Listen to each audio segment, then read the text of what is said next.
Prasasti yang di samping saya ini adalah prasasti Jiu atau Trakeolokyapuri II yang dikeluarkan oleh Raja Girindawardhana Ranawijaya, yang dikeluarkan pada tahun 1408 Masehi, dan ini merupakan prasasti-prasasti akhir dari masa Majapahit.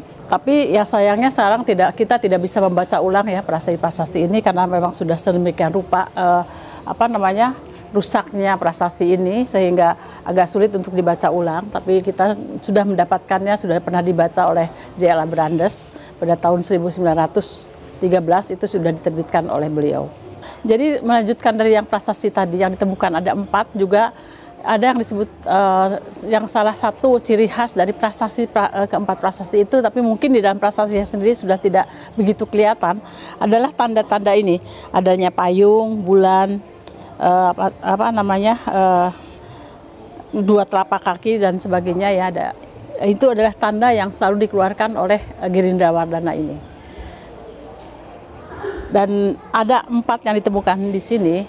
Itu kalau menurut saya ini adalah mungkin tadinya adalah batas yang disebut Batu Sima pada masa lalu ya. Kalau di Jawa Tengah itu biasanya ekspresikannya itu dengan lingga yang jadi batas-batas suatu sima, yaitu daerah perdikan untuk pembebasan pajak di suatu tempat. Tapi kalau di sini dipakai dengan gambar-gambar yang memang sudah dikenal sekali oleh dari masa Girindawardhana ini.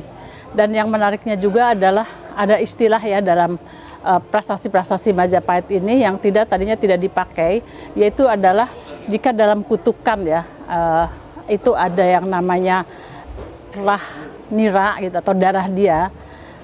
Kalau dalam Girindawardhana dikatakannya itu dengan bahasa Sanskerta itu langgana nira, yang artinya juga darah dia gitu. Jadi di kutukan itu kan biasanya dimakan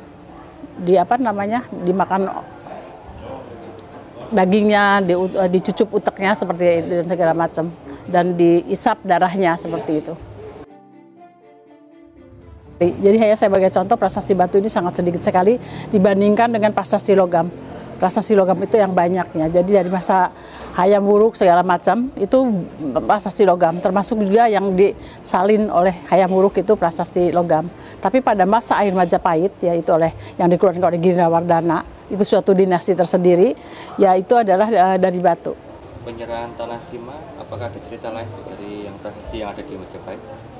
Ya kalau misalnya prasasti Majapahit secara utuh ya, bukan hanya ini, itu ya banyak sekali mengenai terus seperti yang tadi saya sebutkan juga dari Waringin Pitu itu tentang perempuan, ada dari beberapa prasasti atau dari naskah juga disebutkan juga kan tentang adanya kesetaraan gender di situ, di mana pejabat laki-laki lebih sedikit daripada pejabat perempuan seperti itu.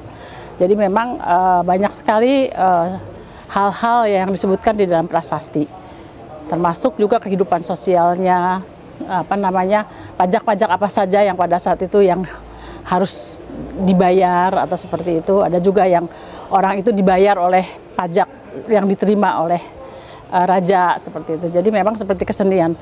Ada rakyat yang dibayar karena dia menari, tetapi ada juga karena dia menari punya penghasilan daripada dia harus bayar pajak. Jadi seperti itu.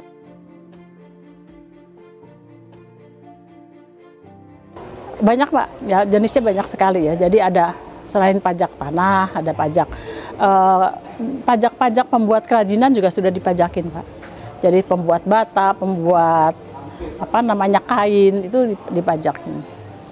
Pembuat baju seperti itu dipajakin, semuanya dipajakin. Nah, kalau untuk Sima itu kasusnya seperti ini. Sebetulnya mereka tetap membayar pajak, cuma tadinya yang uangnya itu harus diberikan kepada kerajaan. Misalnya sepertiga itu untuk kerajaan, itu dialihkan kepada yang punya tanah Sima itu untuk mengelola suatu bangunan suci.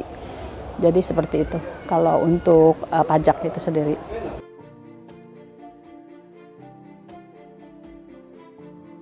Ada ya misalnya jenis-jenis kesenian yang pada saat itu ada apa saja, misalnya Mangraket misalnya itu ya, tari topeng misalnya gitu, itu yang orang yang dikenai pajak, misalnya dia seorang penari pun yang saya katakan tadi itu dikenai pajak.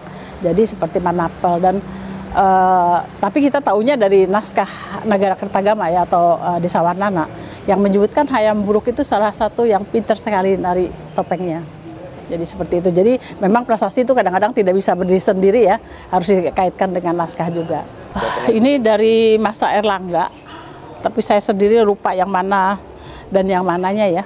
Mungkin ada yang turun hiang, ada yang apa, tapi ini jelas dari masa Erlangga yang banyak dipecahkan. Ini juga ada beberapa teori ya, itu apakah dipecahkan pada zamannya karena tidak suka kepada Erlangga, ataukah memang pecah pada masa sekarang atau pada tahun 1965 yang pada saat itu memang banyak terjadi perusakan-perusakan situs-situs atau ini karena dianggapnya kan waktu zamannya PKI dulu itu, seperti itu.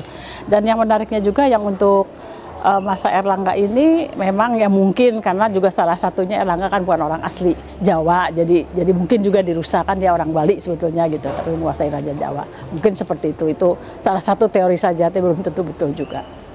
Dari hurufnya gimana? Karena kan kalau dari masa Erlangga terus kemudian agak sedikit berbeda misalnya dengan ya, biasanya kita membedakan huruf setiap raja itu. Raja atau kerajaan itu punya huruf tersendiri. Jadi seperti yang saya katakan tadi, kalau masa Balitung misalnya itu bulat, agak miring ke kanan dan bagus ya, maksudnya jelas. Kalau Majapahit itu terlalu banyak hiasannya, jadi malah susah dibaca, jadi terlalu uker-ukeran gitu ya. Kalau Erlangga ya seperti ini, mungkin bisa dilihat juga ini atau itu sama ini.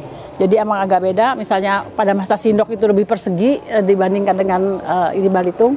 Seperti itu. Jadi memang setiap masanya itu ada. Gitu. Jadi ya ini udah dibahas oleh De Kasparis ya dalam paleografi aksara kuno Indonesia.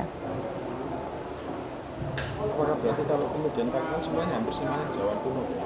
Iya, yang kebetulan di sini Jawa kuno, tapi sebetulnya di Sumatera ada, di Bali ada gitu. Kita mengatakannya tulisan Sumatera kuno dan Bali kuno gitu. Memang beda-beda ya ini ya tulisannya. Sunda kuno juga beda. Ya. Bahasa yang diprasasti ini apakah bahasa yang digunakan oleh masyarakat sehari-hari juga? Iya, Jawa kuno. Ya pasti ya digunakan tidak mungkin lah bukan bahasa sehari-harinya ya, kecuali ada beberapa cuplikan dari bahasa Sanskerta yang tentu itu tidak dikuasai oleh semua masyarakat ya.